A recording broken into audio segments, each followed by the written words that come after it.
Today we're going to be doing our Tib Fib x-ray. The routine views for Tib Fib are going to be our AP and lateral. Film size is going to be 14 by 17, and because of the length of the Tib Fib, we are going to do a couple things that are different. One is we're going to use the diagonal of the film, so we're going to go from corner to corner on the film, which enables us to get more of the leg on one film. Another thing we're going to do, we're going to allow us to use a little bit more SID. Our SID on a lower leg can be 48 inches. And while we're doing that, it helps us because of using the divergence of the beam. It actually enables us to see both joints on one film usually. So we're going to have the patient here on the table on their back. We are going to shield them. Now the technical factors for both views, AP and lateral, are going to be 60 kV at 10 mass. We're going to, again, like I say, increase our SID up to 48 inches. So I'm actually going to have to lower the table.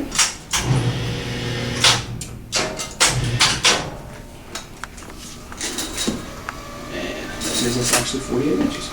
Now our centering point is going to be mid-shaft. But when I say mid-shaft, I do want to tell you, the apex of the patella, a ½ inch down from that or inferior to that, is the joint space. We have to, because this is considered a long bone, we have to include both joints.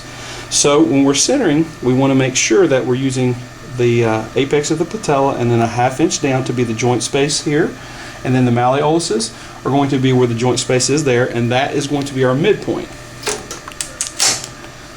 Open up our collimation that we will include both joints. I'm going to have to make an adjustment of the film here using the diagonal to our benefit.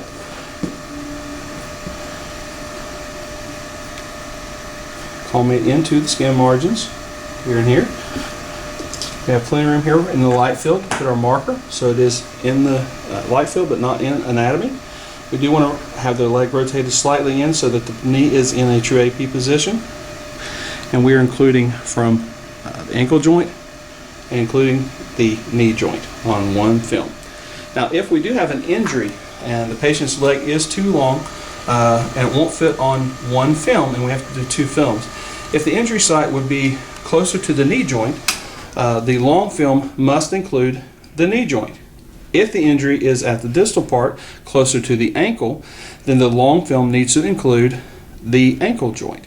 So the joint closest to the injury site must be included on the AP and the lateral view. So now we're going to do make our exposure, and then we're going to have the patient roll onto their affected side. Sorry. Now in a true lateral position, we're going to the ankle, the heel is not going to actually be touching. We're going to actually palpate the patella. We're going to rotate the patient so that the patella is perpendicular to the IR.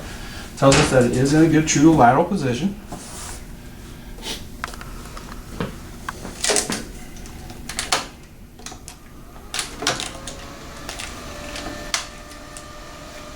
Again, we're going to go to mid patella, or I'm sorry, mid Tib Fib.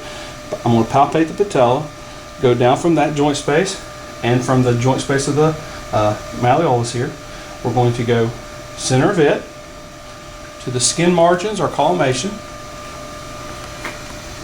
Again, the ankle joint will not be touching the film, and we are going to be getting both joints because the patella is here, and this is the joint space will be here for the knee, and we're including the ankle joint as well. Technical factors stay the same.